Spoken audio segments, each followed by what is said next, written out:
I'm Nima Rajan, and this is Forum Daily Week in Review. The UN Security Council is set to hold an open meeting on North Korea's dire human rights record tomorrow, making it the first such meeting in 6 years. And allies of the North are already pushing back.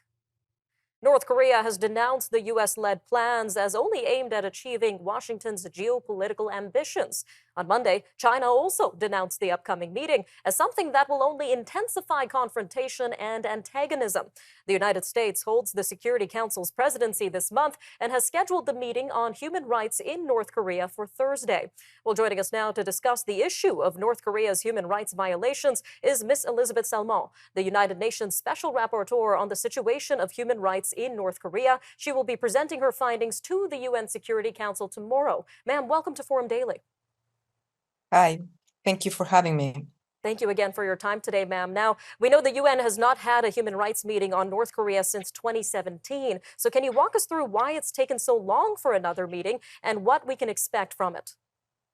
Well, I think that there was a lack of political will in the past, but I try to think that tomorrow is a good day, it's a good sign, it's a good opportunity for the world to know what is happening there.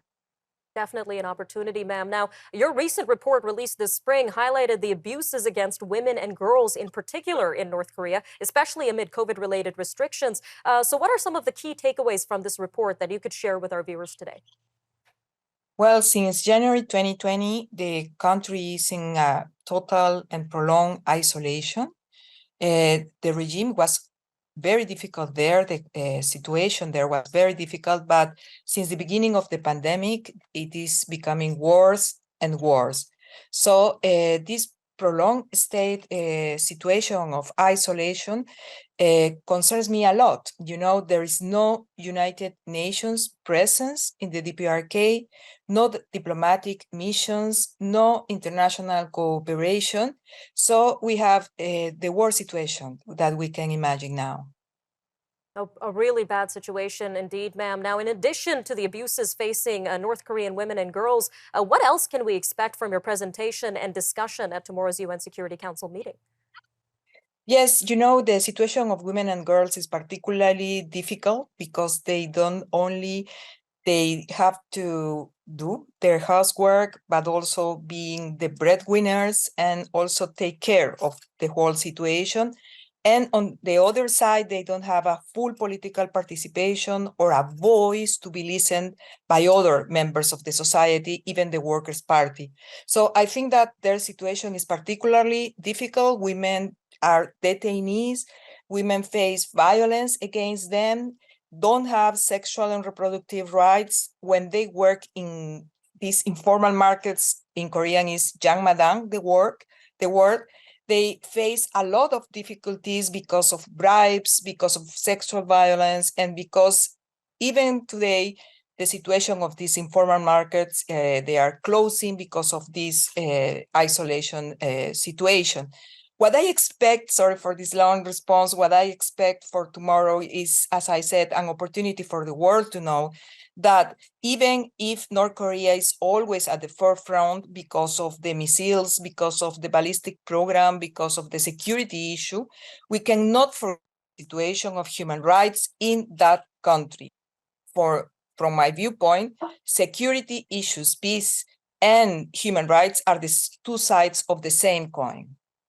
All right, ma'am, just about a minute left here, but this might be a tougher question to answer, but how does a global body like the UN Security Council actually make a difference or impact in a country that's so closed off to the world? Well, I think that there are a number of states that have an influence on the DPRK, and I really try to call upon those states to encourage the DPRK to re-engage with the international community. The first step is obviously to open borders, to provide some security to the people who will arrive again to the DPRK, to have the opportunity to monitor any international cooperation, and to provide a non-discriminatory treatment to the people there.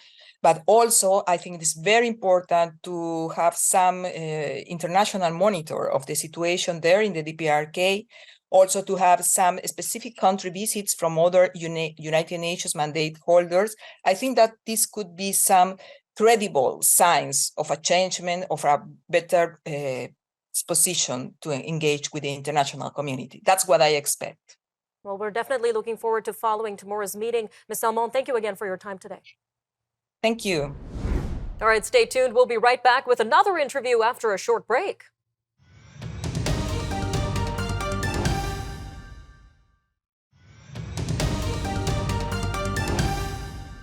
Global Affairs Canada believes that Conservative MP Michael Chung has been the victim of a foreign smear campaign that the department suspects was conducted by China.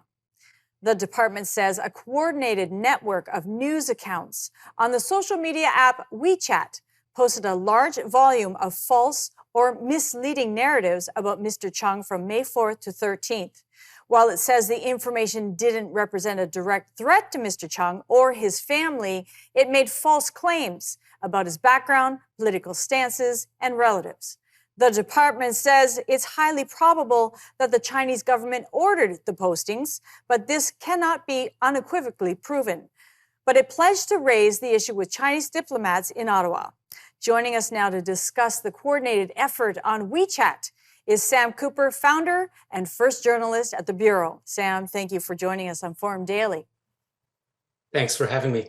In your reporting, you have reviewed CSIS documents about the use of WeChat. Are there other conservative politicians that have been targeted in the same way as Michael Chung? Yes, in almost exactly the same way that you described in the introduction. The documents come from October 2022. They are about China's broad interference in recent Canadian elections. And these documents say that WeChat is, of course, widely used by diaspora populations in Canada, but it is also controlled by the Chinese Communist Party's cyber censors. And the platform was used in the 2021 election to target the Conservative Party of Canada and a specific Conservative candidate. Now, the document doesn't name the specific candidate, but I understand from sources that would be the former British Columbia Conservative MP Kenny Chiu. And it's been widely reported that he and others felt that they were targeted, but this CSIS document I reviewed confirms that is the case. And what exactly is the purpose of targeting conservatives? We understand from sources and the documents I've reviewed that the Chinese Communist Party does not like criticism of its regime. That would be the case with MP Michael Chung. He was the one that raised a bill that would hold the party in Beijing to account for the genocide in Xinjiang. Therefore, we understand he was targeted. In the case of Kenny Chiu, he suggested a foreign agent registry, which would hold foreign regimes active in our country to account by having people that are doing business with them under the table at least register their interests. And for that, he was grossly smeared in WeChat as an enemy of the Chinese people, as was the conservative leader, Aaron O'Toole. So for WeChat, how does the regime in Beijing exert control over the app? And I want to ask, what does this mean for the Chinese refugee flow in Canada? Well, there have been studies internationally, especially in Australia recently. This is not just Canadian intelligence, but they say that China, through its 2017 national security laws, can compel control over any country from China. So in the case of social media giants such as WeChat and TikTok, they must have people that are reporting to the regime in Beijing within their companies, within headquarters. Beijing can compel these companies to secretly share information and be involved in intelligence operations. So that is how control is exerted in the case of WeChat. We understand through Western intelligence that anything that goes out on that platform, at the end of the day, Chinese Communist Party censors will control it. And indeed, their intelligence agents can manufacture disinformation on that platform. So how does the story about Michael Chung and the documents you've reviewed differ from the conclusions of the Special Rapporteur David Johnston? I noted in my report, we need to, I believe, hold the former special rapporteur to his own findings. He reported that despite the Conservative Party's complaints that they believed they had evidence that WeChat was used against former Leader O'Toole and Kenny Chiu, Canada's election interference monitor at the time completely rejected that evidence. Said no interference is happening, and Mr. Johnson accepted that, came to the same conclusion, furthermore said that Beijing doesn't favor or disfavor any party in Canada. Again, the document I reviewed says very clearly Beijing targeted the Conservative Party using WeChat, which is widely used in the diaspora. So in my view, there's no other conclusion, but the special rapporteur was wrong, deeply wrong. I believe we need to understand why he was so wrong. Thank you so much. This is an important topic. Thank you for joining us today, Sam. Thanks for having me. Up next, our interview with journalist Adam Zivo on the ground in Odessa, Ukraine.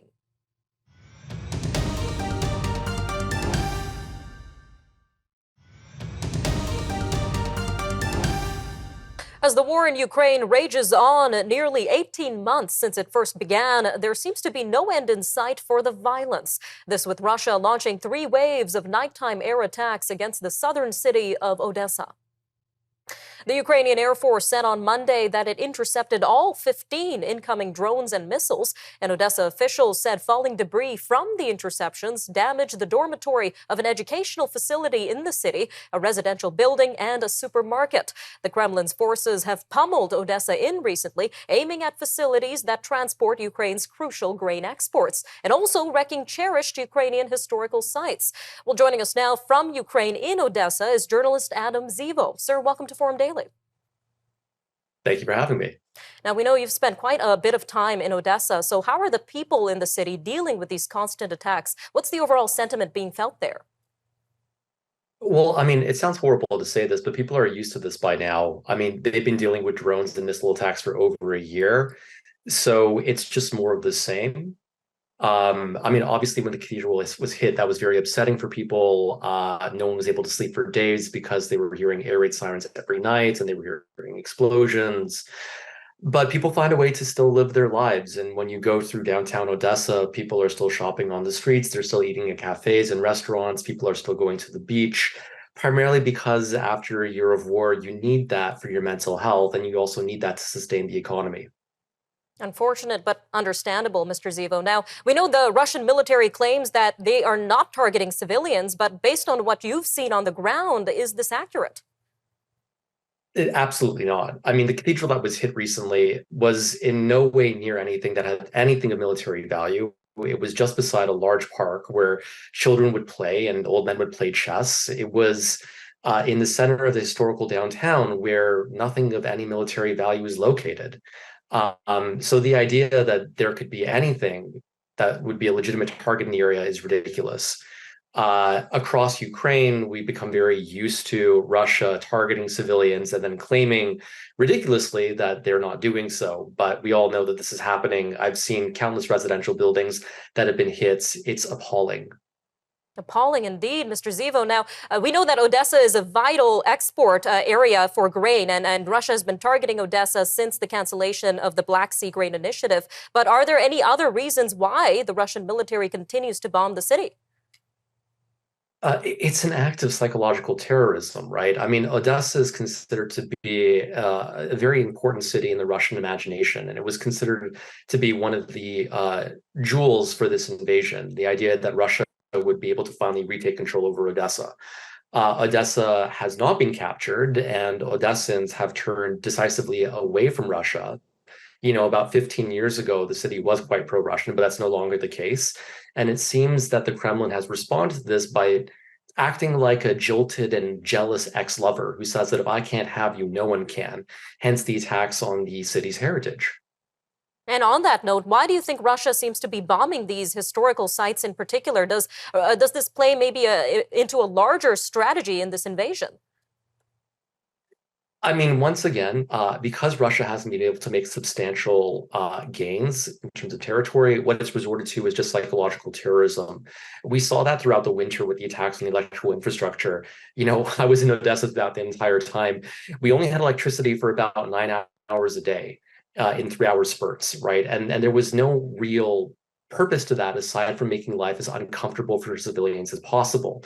So this is just an extension of that strategy. Terrorize Ukrainians, break their will to fight, and destroy their culture and their heritage. But unfortunately, Ukrainians are very resilient. Well, unfortunately for Russia, and that kind of strategy just isn't going to work. There seems to be multiple layers in this invasion. Now, we know you've been following this war, providing your on-the-ground perspective since it began in February 2022. So can you tell us a little bit more about your personal experience throughout all of this?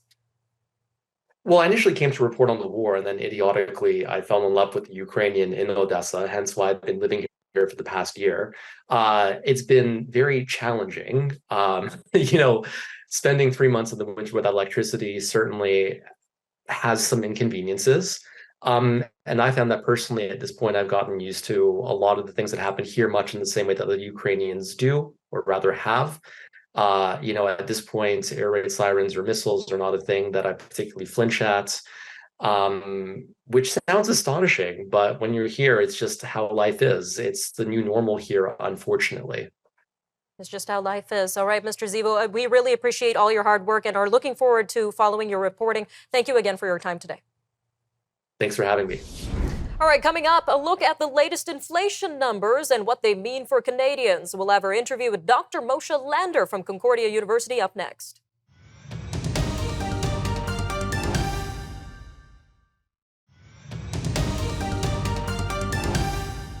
Well, it looks like grocery prices are still rising at a far higher pace than overall inflation, despite moderating somewhat in July.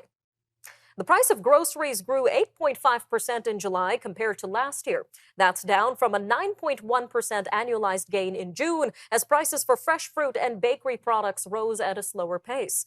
However, it's a far cry from headline inflation of 3.3%, which has significantly fallen from a high of more than 8% last year, but rose in July. RBC economist Claire Fan says that food price inflation is expected to continue easing in the coming months. This comes as lower commodity prices and easing supply chain pressures pass through to retail products. Some forecasters are saying that the latest inflation report has raised the odds of an interest rate hike next month from the Bank of Canada.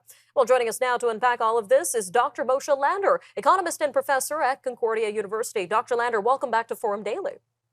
Hello.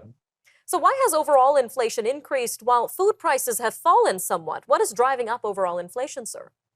So remember, Nima, that when we talk about inflation, it's a basket of goods and services and how that average price is tracking. So in this case, grocery prices are coming down, or at least they're not accelerating as fast. But this past month, the big guilty culprit was gasoline. And so gasoline, which has been a drag on inflation for the past few months, is now an accelerant of inflation.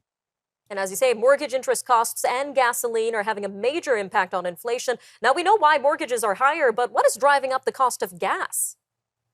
You know, part of it could just be something as simple as transportation, right? People like to drive in the summer. People like to fly in the summer. People like to travel and visit friends in the summer. And so that's the type of thing that can push the demand for gasoline up. But not only is it pushing the demand for gasoline up, it pushes the demand for all of the competing products with gasoline as well. And so it's not just that people want to drive, but it's all of the other parts of the transportation industry are driving their particular gas equivalent products. And so they're all feeding off of one another and driving it higher. That usually eases a little bit when school starts again. And we know gasoline prices weren't the only type of energy costs that are rising. We saw the price of electricity jump up this year, 11.7%. So what is pushing up this cost? So sometimes that's as simple as just problems with the grid and generating electricity, right? One of the things that we've seen this summer is that it's the hottest on record. And so when it's hot, everybody reaches for the air conditioner. And so peak capacity then is going to be pushing prices higher because you can't build a new plant that quickly. So given your constraints, it's just going to drive prices higher. It's supply and demand. All right, Dr. Lander. Now, we mentioned that food price inflation is expected to continue easing in the coming months, but just by how much, Dr. Lander? You know, it's not going to come down to 3% anytime in the near future, but the fact that it's come down from double digits to single digits is a big accomplishment. Even if it comes down to 5-6%, that's a big drop. And it's going to be something that maybe people are going to start to feel a little bit more when they go to the grocery store. I wouldn't suggest, though, that food prices are going to outright drop. It's just they're not going to accelerate as much. All right, Dr. Lander. And do you think we might see another rate hike in the near future because of these inflationary numbers? So I keep getting these things wrong, Nima, but I'm going to say in September they can let it pass. It's the October one that I'm watching at this point, because when we get the September meeting, they're going to get GDP numbers, and it's probably going to show that the economy slowed, if not shrunk a little bit. And so they might want to wait for one more month's worth of labor market data, one more month worth of inflation data, and maybe a little bit of a look at the beginning of the third quarter before they decide whether they really want to go for one more interest rate increase. And how do we know, and what do we know so far about how these interest rate hikes may have impacted the housing market and sales?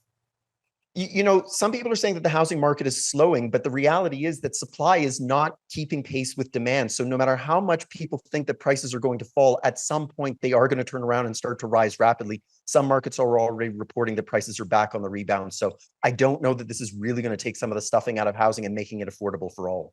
All right, unfortunate. All right, Dr. Lander, just about a minute left here, but we've heard a lot of concerns about a recession during the early days of these rate hikes, during the middays. Where are we at when it comes to these concerns now?